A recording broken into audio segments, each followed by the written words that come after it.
Are you truly sure about your state? Yes, it has already been close to 2 months, so what was it like to carry a child in the time of Jesus 2,000 years ago? With no tests, no hospitals, no anesthesia, and no promise of survival? Pregnancy was not just a hopeful wait, but a time filled with real doubt and fear. Today, we link pregnancy with constant medical care safety and careful planning. But in the first century, every new life meant both promise and real danger. Skilled midwives filled the role we now give to doctors, while herbs, spoken wisdom, and shared experience replaced anything like modern science. Every birth happened inside modest homes, by the weak glow of oil lamps surrounded by women, heavy silence, and prayer. And it was into exactly this fragile world that the Son of God chose to be born. In this video, we reconstruct how pregnancy worked then, and uncover the deep historical meaning behind biblical passages we often read without noticing. In the time of Jesus, pregnancy did not start with instant certainty. There were no tests, no lab results, and no clear proof that could quickly confirm anything. Uncertainty was part of the journey. The first sign was usually a missed cycle, yet cycles often changed for many reasons, especially with uneven nutrition and hard physical work. Doubt grew slowly, almost cautiously. Days turned into weeks, and the body had to reveal the truth before any conclusion felt safe. Without tools or exams, careful observation was the only option. A woman noticed small changes no one else could clearly define, like early morning nausea, unusual tiredness after normal chores, soreness in the chest, or shifts in appetite or smell. None of these signs meant much on their own, but together they began to form an answer. The body became the only dependable guide, and understanding it required experience. This is where shared female knowledge took over. Pregnancy was a women's matter discussed privately, far from public view. Mothers, aunts, and older neighbors were asked for advice. They had no written manuals or records, but carried decades of lived experience. They recognized patterns, compared signs, and offered direction drawn from memories of many births before. Confirmation came not from hard proof, but from quiet agreement among women who had already lived it. The Gospel of Luke preserves a revealing glimpse of this reality when Mary visits Elizabeth, both carrying children. Recognition does not rely on a formal statement.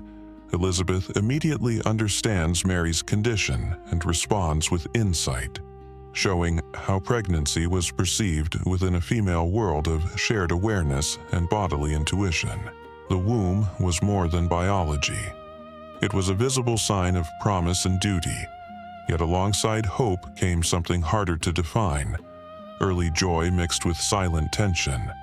Creating life meant stepping into the unknown. Pregnancy did not begin with a positive test or public celebration, but with silence, close attention, and restrained concern. And discovery was only the first step, because in the world of Jesus, every pregnancy carried an unspoken question no one ignored. Would the mother survive? In the ancient world, pregnancy was never met with carefree joy. It brought happiness, but also a quiet shadow every family understood. Maternal death was common, even if no statistics were kept like today. A walk through any Galilean village revealed homes where a woman had died giving birth. These losses stayed alive in community memory, passed on through hushed stories and averted looks when the topic surfaced. Bringing life into the world also meant brushing dangerously close to one's own weakness. Heavy bleeding after birth was one of the greatest threats. Without knowledge of how to stop it, without effective medicine, and without transfusions, a woman could die within hours. Blood, which Scripture linked to life itself, became a signal of crisis. If the bleeding did not stop, little could be done beyond makeshift pressure and constant prayer. Often, the silence after a birth told everyone something was wrong, and they all knew what that silence meant. Infections were just as feared, since birth took place with no understanding of cleanliness.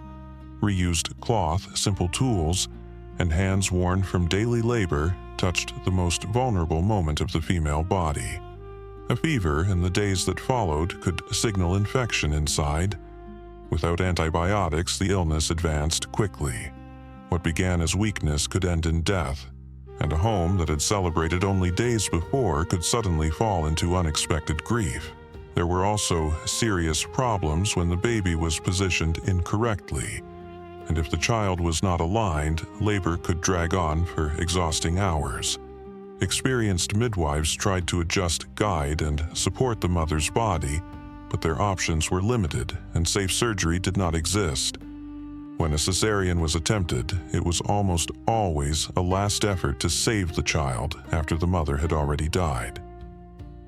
Because of this, childbirth was far more than a physical process. It was a true crossing point between life and death. And within this reality, the words written in the Gospel of John take on real historical weight. When Jesus says that a woman in labor feels sorrow because her hour has come, he was not speaking in abstract terms. His listeners understood exactly what that hour meant. Every contraction came with controlled breathing, clenched hands, and whispered prayers. Every pause that lasted too long caused fear to rise. Pregnancy was a gift, but also a real danger, and childbirth was not simply pain to endure. It carried the real possibility of a final goodbye. And precisely because of this constant threat, a crucial figure appeared in that world, a woman whose presence could decide between life and disaster. In a society where pregnancy always walked alongside risk, the midwife was not a minor detail, but an absolute necessity. These women held practical authority within their communities. They had no formal schooling and no advanced tools. Yet they carried knowledge built over many years. They learned by watching other midwives from a young age, memorizing signs patterns and how the female body reacted under extreme strain. This knowledge was passed down by word of mouth across generations.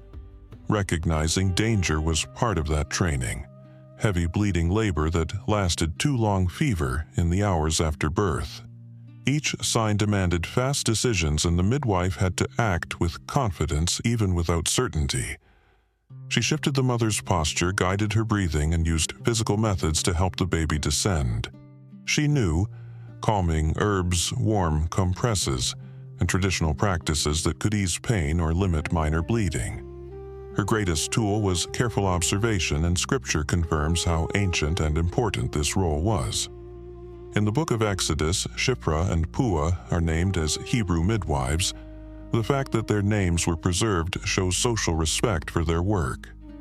They were not unseen figures, but honored women called in moments of crisis, remembered for courage and reverence for God. The midwife stood present when life began, and often when death threatened to interrupt it. In the story of Jesus' birth, even though the Gospels do not directly mention a midwife, it is historically unlikely that the birth happened without one. Especially in a culture where childbirth was a shared female responsibility, the midwife was part of the social fabric around pregnancy. They were not doctors in the modern sense, but guardians standing at the edge between life and death. Yet pregnancy involved more than the body and technique. It also involved purity law diet and a spiritual structure shaping every stage. In the time of Jesus, pregnancy was never just biological. It was deeply woven into law, daily food practice, and spiritual life.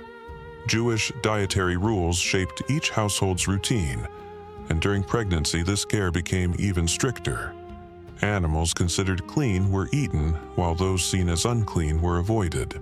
Proper meat preparation, full removal of blood, and faithful obedience to food laws were not simple customs, but real expressions of loyalty to God. Beyond written law, popular protective beliefs also circulated. Some foods were avoided out of fear they could harm the child, and words and objects were chosen carefully. Specific prayers were repeated, and pregnancy was viewed as fragile ground, both physically and spiritually. Protecting the mother meant protecting the life forming inside her, and care united body and faith without separation. After birth, another meaningful stage began as the book of Leviticus establishes a time of ritual impurity for a woman who has given birth. This period was not a punishment, but recognition that childbirth involved blood, and blood symbolized life given by God. When the time ended, the woman brought an offering to the temple, marking her return to communal life. The Gospel of Luke records that Mary offered 2 doves. This small detail reveals her financial reality, since the law allowed this option for those who could not afford a lamb. The birth of Jesus took place within faithful obedience to the law and within humble material conditions. Pregnancy, birth, and purification formed a complete cycle. Lived with constant awareness of God's presence, birth did not end the journey but began another phase of cleansing and reintegration. Yet, before purification came the most decisive moment of all, the night of labor. When the time arrived, birth happened inside a simple house with thick walls and a packed dirt floor. There was no special room prepared with tools, and no metal instruments laid out neatly. The space was the same where meals were shared. Sleep happened and daily life unfolded. The women of the family gathered around the laboring mother, creating a circle of quiet support while the men stayed outside. That moment belonged to the female world, shielded from public view and filled with controlled tension. Water was heated in clay containers, clean cloths prepared in advance were placed nearby, an oil lamp stayed lit, throwing unsteady light across the walls and casting moving shadows as the flame flickered. The air became heavy with heat, expectation, and strained breathing. The woman usually took a squatting or kneeling position supported by other women, letting gravity assist the birth. Her entire body was involved in the effort. The pain was strong and lasting, with no anesthesia and no way to truly remove suffering. Contractions came in waves, broken by pauses too short to give real rest. Between contractions, prayers were whispered, hands were squeezed tightly, and eyes searched for progress. Silence could feel more terrifying than cries, and every minute carried uncertainty. Then, finally, the cry. The newborn's first sound was more than emotion. It was proof of survival. It meant the child was breathing, and that the most dangerous threshold had been crossed. Often only then did the whole house release its tension. Life had won, at least for the moment. It is in this setting that the Gospel of Luke describes the birth of Jesus, with no mention of special buildings, medical help, or unique conditions. Mary gives birth in an improvised space, wraps the child in cloth, and lays him in a manger. The stable was not a sentimental image, but an urgent solution, a place meant for animals adapted for a woman in labor. And when Jesus later spoke of the pain of childbirth turning into joy, he was speaking of something familiar, experienced, and fully understood by everyone who heard him. His words rose directly from lived reality. Christ stepped fully into human weakness in order to restore it from the inside. Yet the danger did not end with birth. Because the first days of life were just as fragile as the hours before. After delivery, the tension did not vanish, it simply changed shape. The woman entered a period of ritual separation, defined by the law staying away from public life for a set time. This separation was not rejection, but recognition that her body had endured an extreme event. The bloodshed during birth placed her in a state of spiritual transition, requiring time before full return to community life. At the same time, physical recovery was slow and uncertain, as the body had to heal, regain strength, and adjust to a new rhythm shaped by constant watchfulness. Breastfeeding began almost immediately and often continued for many months, sometimes even years. Breast milk was the child's primary means of survival, and without it, death was a real possibility. There were no substitutes and no safe alternatives. Infant vulnerability was obvious, and death rates in the first months were high. Every fever-breathing struggle or sign of weakness stirred quiet fear. A newborn was not a promise of growth, but fragile hope. Scripture calls children a gift from the Lord, as stated in Psalm 127. And this was not an abstract idea. In a world without social safety nets, children meant family continuity, future labor and protection in old age. To grow was to help the clan endure. Even so, any child who made it past the earliest years was seen as a survivor. Motherhood became daily resistance, supported by discipline, care, and faith. The Apostle Paul, writing to the Thessalonians, compares his affection to a mother tenderly caring for her children. And this image resonated because everyone knew the depth of that bond. Maternal care was constant alert and self-giving. Every birth felt miraculous because every survival challenged the unspoken reality of that world. And it is within this setting of extreme vulnerability that the greatest story ever told begins. When we look at pregnancy in the time of Jesus, we see that every birth carried far more than anticipation. It carried danger, pain, uncertainty, and total dependence on God. The biblical world was not shielded by technology or medical assurance, but upheld by tradition, community, and quiet prayer spoken amid weakness. Every woman entering labor crossed a true line between life and death, and every newborn cry was welcomed as a real victory. Mary lived fully inside that same reality. She was not spared the limits of her age. She bore the physical weight of pregnancy, endured hard travel, and gave birth without structure, comfort, or human security. The eternal God chose to begin humanity's redemption in the womb of a young Jewish woman placed within this fragile world. The incarnation was not symbolic, but historical, physical, and risky. The story of salvation began in the quiet of a pregnancy, ordinary to human eyes, yet extraordinary to God. And when Jesus later spoke of the pain of childbirth turning into joy, he spoke of something known, lived, and understood by all who heard him. His words were shaped by real experience. Christ entered human fragility completely in order to redeem it from within.